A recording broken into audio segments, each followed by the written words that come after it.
So hello everyone and welcome back to my channel. इस video में हम आज जो चैप्टर पढ़ने जा रहे हैं वो है क्लास 9th का चैप्टर 1 द लॉस्ट चाइल्ड। और ये आपकी मोमेंट्स बुक का चैप्टर है और ये आपका इंग्लिश का चैप्टर है। देन जो हमारी स्टोरी स्टार्ट होती है तो इसमें the story set in an Indian village during the spring festival. ये जो स्टोरी है ये सेट की गई है एक इंडियन विलेज में और जहाँ पे स्प्रिंग का फेस्टिवल है। And it is a touching story about a child who is taken to a fair by his parents and get lost in the crowd। एक बॉय की कहानी है, यहाँ पे एक बच्चे की कहानी है जो कि एक फेयर जिसको उसके पेरेंट्स फेयर में लेके जाते हैं और वो वहाँ क्राउड में खो जाता है। तो उसके बाद क्या होता है हम इस चैप्टर में ये पढ़ेंगे। तो स्प्रिंग फेस्टिवल है तो ऑब्वियसली चेंजिंग सीज़न होगा from winter to summer. Spring वो सीज़न होता है जिसमें विंटर से समर सीज़न चेंज होता है। तो it was somehow cold atmosphere, मतलब थोड़ा विंटरी सा एटमॉस्फेयर था। देन ये चाइल्ड है, ये उसके फादर है और ये उसकी मदर है। तो ये जाते हैं एक फेयर में। So everyone was enjoying the fair. In his way, the boy saw a toy shop. तो सबसे पहले रास्ते में बॉय को क्या दिखती है? एक toy shop. So he stops to look at toys. So his parents calls him, "Come child, come." तो वो रुकता है वहाँ टॉय शॉप पे, तो उसके पेरेंट्स उसे बुलाते हैं। वो टॉयज़ देखने के लिए वहाँ रुकता है तो उसके पेरेंट्स उसे बुला लेते हैं कि कम चाइल्ड कम। तो पेरेंट्स के पास आके कहता है he requested for a toy but his father looked at him red eyed. वो रिक्वेस्ट करता है टॉय के लिए मगर उसके फादर उसे ऐसे घूर के देखते हैं, मतलब like in the manner not refusal or not buying that toy for him in this way. So the boy's mother distracts him to look at the flowering mustard field. तो उसकी मदर जो है उसे टॉय से distract करने के लिए एक उसे मस्टर्ड की फील्ड दिखाती हैं। तो वहाँ बॉय क्या देखता है? इंसेक्ट्स देखता है। तो वो इंसेक्ट्स देखने में बिजी हो जाता है तो उसके पेरेंट्स उसे फिर बुलाते हैं, come child come. Then in his way जब वो चलता है तो उसे और भी कई चीज़ें दिखती हैं, जैसे while following his parents he saw insects, flowers and overall beauty of nature। तो वो इन सारी चीज़ों से डिस्ट्रैक्ट होता है बीच में। तो इन सब के बीच में उसके पेरेंट्स उसे यही कहते हैं, कम चाइल्ड कम। देन जब वो फेयर के क्लोज़र आ जाता है, as he got closer to the fair, तो सबसे पहले उस बॉय को क्या दिखती है? एक स्वीट शॉप। तो वहाँ वो किसके लिए रिक्वेस्ट करता है? फॉर बर्फ़ी। बर्फ़ी के लिए वो रिक्वेस्ट करता है मगर उसे पता था कि उसके पेरेंट्स उसे वो बाय नहीं करेंगे और क्या बोलेंगे, दैट ही वाज ग्रीडी। तो इसलिए वो उनका रिप्लाई बिना सुने ही आगे चला जाता है। फिर वो आगे जाता है तो उसे क्या दिखते है? एक फ्लावर शॉप जहाँ पर उसे गार्डन दिखती है गुलमोहर की। तो फिर भी उसे पता होता है कि उसके पेरेंट्स उसे रिफ्यूज़ कर देंगे वो गार्लैंड, तो और वो कहेंगे that it was very cheap. तो वो फिर उनका रिप्लाई सुने बिना आगे चला जाता है। देन उसे दिखते हैं एक बलून सेलर जिसके पास कलरफुल बलून्स होते हैं। तो वहाँ भी वो यही सोचता है कि उसके पेरेंट्स उसे बाय नहीं करेंगे, तो और कहेंगे that he was too old to play. तो भी वो वहाँ से आगे चला जाता है और आगे जाता है तो उसे एक स्नेक चार्मर दिखता है जो कि अपनी फ्लूट से और इसके इंस्ट्रूमेंट से अपने जो स्नेक होता है उसको डांस करवाता है। तो वो वहाँ वो देखता है तो मगर वो फिर भी वहाँ रुकता नहीं है उसको देखने के लिए, क्योंकि उसको पता होता है कि उसके पेरेंट्स बोलेंगे कि ये बहुत अनप्लीजेंट साउंड है, तो वो वहाँ से भी आगे चला जाता है। अब नेक्स्ट उसे देखता है एक राउंड अबाउट, और यहाँ स्नेक चार्मर के बाद जब ये राउंड अबाउट आता है तो इस यहाँ पे बहुत क्राउड ही होता है। तो जब वो जो चाइल्ड होता है वो उस राउंड अबाउट को देखता है तो वो अपने मन में सोचता है कि ये वाली राइड तो मैं लूँगा ही। तो वो अपने पेरेंट्स से इस बार वो पीछे मुड़ के पूछता है कि I want to ride this roundabout. जब वो पीछे मुड़ के देखता है तो उसके पीछे कोई नहीं खड़ा होता। तो वो समझ जाता है कि वो खो चुका है, ही वॉज लॉस्ट। देन वो रोता है, he cried and he run here and there, वो यहाँ वहाँ भागता है, मगर उसको अपने पेरेंट्स का कुछ पता नहीं चलता।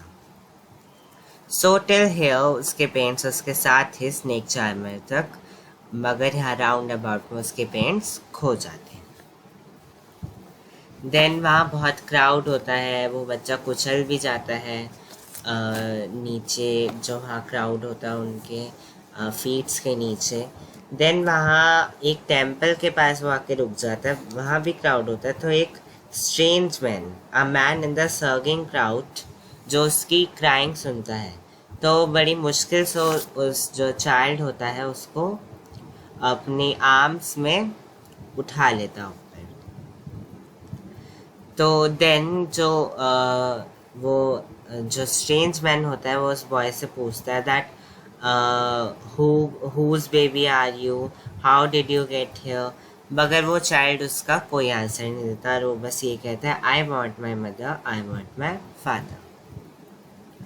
देन जो स्ट्रेंज मैन होता है वो उसका ध्यान भटकाने के लिए उसे बोलता है that do you want to ride on this roundabout. So his refuses, वो मना कर देता है और वो बोलता है no, I want my mother, I want my father.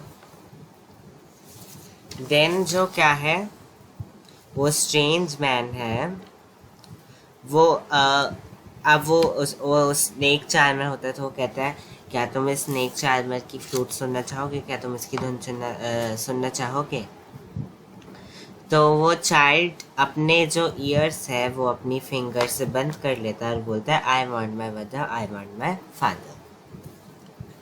Then जो स्ट्रेंज मैन है वो बलून सेलर के पास उसे लेके जाता है और पूछता है क्या तुम्हें कोई बलून चाहिए। फिर वो यही बोलता है I want my mother, I want my father. In the same वो उसे गार्डन पूछता है, स्वीट पूछता है और टॉय पूछता है, तो वो हर टाइम वो यही रिफ्यूज़ कर देता है that I want my mother and I want my father.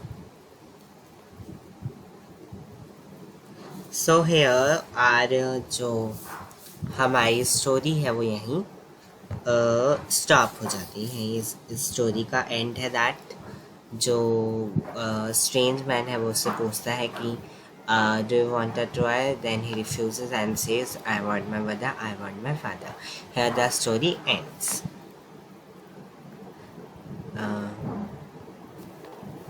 Then I have the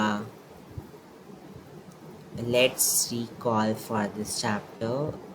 In this we will very shortly understand the story once again. And yes, the name of the writer of this story is Mulk Raj Anand. So the story is set in the village during spring festival and presents the experience of a little boy visiting a crowded fair. Same thing कि spring festival का जो एक Indian village में ये story set की गई है, जहाँ एक बॉय जो है वो विजिट करता है क्राउडेड फेयर में। On the way to fair, he is fascinated by toys in a shop and requests his parents to buy one for him. सबसे पहले उसे टॉय शॉप दिखते तो वो रिक्वेस्ट करता है to buy one for him, but his parents do not. The boy's mother asks him to look at the beauty of the things they cross on the way to the fair. So उसकी mother जो है वो उससे कहती हैं कि ये beauty देखो आसपास की जो थिंग्स हैं जो वे टू फेयर के बीच में थी। While following his parents, we see that the boy keeps getting left behind after getting distracted by insects, flowers, and the overall beauty of nature. हमने देखा कि जब वो बॉय अपने पेरेंट्स को फॉलो कर रहा होता है तो वो इंसेक्ट से, फ्लावर्स और ओवरऑल ब्यूटी ऑफ नेचर से वो डिस्ट्रैक्ट होता है और अपने पेरेंट्स से बार बार पीछे रह जाता है। जब भी उसके पेरेंट्स उसे बार बार बुलाते हैं that come child come. As they get closer to the fair, the boy wishes his parents would buy him sweets, flowers, and balloons, or allow him to listen the snake charmer's music. जब वो fair के closure आ जाते हैं तो जो boy है वो अपने पेरेंट्स से विश करता है कि वो उसे बाय करके दें स्वीट्स, फ्लावर्स, बलून्स, या फिर उसे अलाउ करें कि वो स्नेक्स चार्मर्स का जो म्यूज़िक है वो सुन सके। So he knows that they want, so he doesn't ask them. उसे पता था कि वो उसे अलाउ नहीं करेंगे तो वो उनसे पूछता ही नहीं है। Finally, he asked them to let go on the roundabout, but he notices that his parents are not there. तो फाइनली वो पूछता है कि मुझे राउंड अबाउट में जाना है, बट जब वो नोटिस करता है कि उसके पेरेंट्स तो वहाँ है ही नहीं। So he is lost and runs around crying trying to find them. वो यहाँ वहाँ भागता है और रोता है और ट्राई करता है कि वो उन्हें ढूंढ पाए। He runs to a shrine where the crowd is even thicker. वो वहाँ भागता है जहाँ क्राउड बहुत थिकर था, तो वो वहाँ दब जाता है। तो एक man picks him up and ask him where his parents are. Same जो एक स्ट्रेंज मैन था वो उसे ऊपर उठा लेता है उस क्राउड से और पूछता है दैट उसके पेरेंट्स कहाँ हैं। To soothe the crying child, the man takes him to the roundabout, the snake charmer, the balloon seller, the flower seller, the sweet shop, and the boy had wanted all the things earlier, but now he just keeps sobbing and asking for his parents. तो जो strange man था वो उसका distract करने के लिए, उसको चुप करवाने के लिए वो उससे पूछता है कि क्या तुम राउंड अबाउट में जाओगे, या स्नेक चार्मर के पास लेके जाता है, बलून सेलर के पास, फ्लावर सेलर के पास, स्वीट शॉप के पास, और बाकी सारी जो भी थिंग्स उसे पहले चाहिए थी। तो अब वो सारी चीज़ों के लिए रिफ्यूज़ कर देता, मना कर देता है कि अब मुझे नहीं चाहिए। But now he just keep sobbing and asking for his parents. वो जस्ट वो रोता रहता है और बस अपने पेरेंट्स के लिए ही कहता है कि मुझे अब बस अपने पेरेंट्स ही चाहिए। So it was a interesting chapter and hope you have also liked it. Now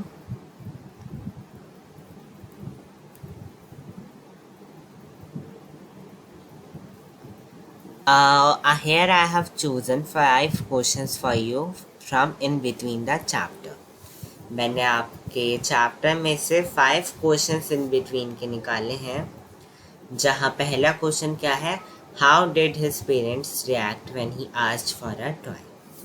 आपको बताना है कि जब उस बच्चे ने टॉय के लिए मांगा कि मुझे एक टॉय चाहिए तो उसके पेरेंट्स ने क्या रिएक्ट किया।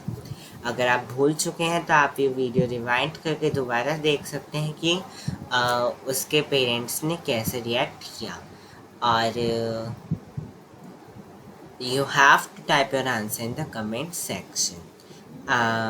मैं अभी इसका आंसर आपको नहीं प्रोवाइड करूँगा, इसके लिए मैं आपके लिए अलग से बाद में वीडियो बनाऊँगा जिसमें मैं इन 5 क्वेश्चंस के आंसर आपको दूँगा। बट अभी अगर आपको इनमें से किसी के भी आंसर आते हैं तो आप कमेंट सेक्शन में ज़रूर टाइप कीजिए। If your answer will be the best, अगर आपका आंसर बिल्कुल बेस्ट होगा, सही होगा, तो जो वो वीडियो बनेगी जिसमें ये 5 जो आंसर्स हैं ये मैं डिस्कस करूँगा, उसमें आपका आंसर भी ज़रूर शो होगा आपके नेम के साथ ही। तो सेकंड आपको क्वेश्चन बता दूँ, what is the summary of the chapter. आपको इस चैप्टर की समरी बतानी है। आप अपने शॉर्ट वे में भी बता सकते हैं या आप लॉन्ग में भी बता सकते हैं। देन आपको इस chapter, what is the theme of this chapter, आपको इस चैप्टर की थीम बतानी है। आपको डिस्क्राइब करना है करेक्टर स्केच ऑफ मदर, जो उस बॉय की मदर थी। तो आपको ये पूरी स्टोरी पढ़कर क्या पता चला कि उनका नेचर कैसा था, या फिर वो किस नेचर की थी। तो आपको उनका करेक्टर स्केच बताना है मदर का।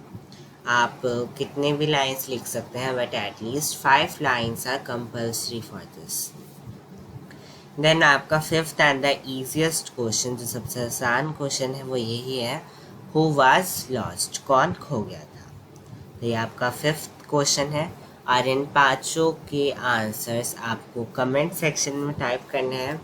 अगर आपको कोई नहीं आता तो आप वो स्किप कर दीजिए, मगर आपको अगर इनमें से कोई भी आता है तो आप ज़रूर कमेंट सेक्शन में आंसर ट्राई कीजिए, क्योंकि ये जो आपकी बुक है उनके अलावा जो अदर क्वेश्चंस हैं उनमें से ये क्वेश्चंस लिए गए हैं। तो एक्स्ट्रा क्वेश्चंस हैं ये, इफ़ वी से दैट। सो आप ज़रूर इनको ट्राई कीजिए, या फिर आप समरी में से भी इनके आंसर्स निकाल सकते हैं। समरी में तो बहुत शॉर्ट में आपको लिखा हुआ है यहाँ सारा कुछ, तो आप यहाँ से भी ढूंढ सकते हैं। एंड इफ़ आपको अपना आंसर बेस्ट बनाना है तो आप अपने पास से भी ट्राई कीजिए, that how to make the answers. Then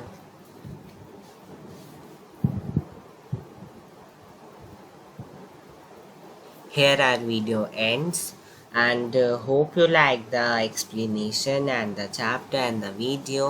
Don't forget to like, share and subscribe, and thanks for watching. Meet you in the next video.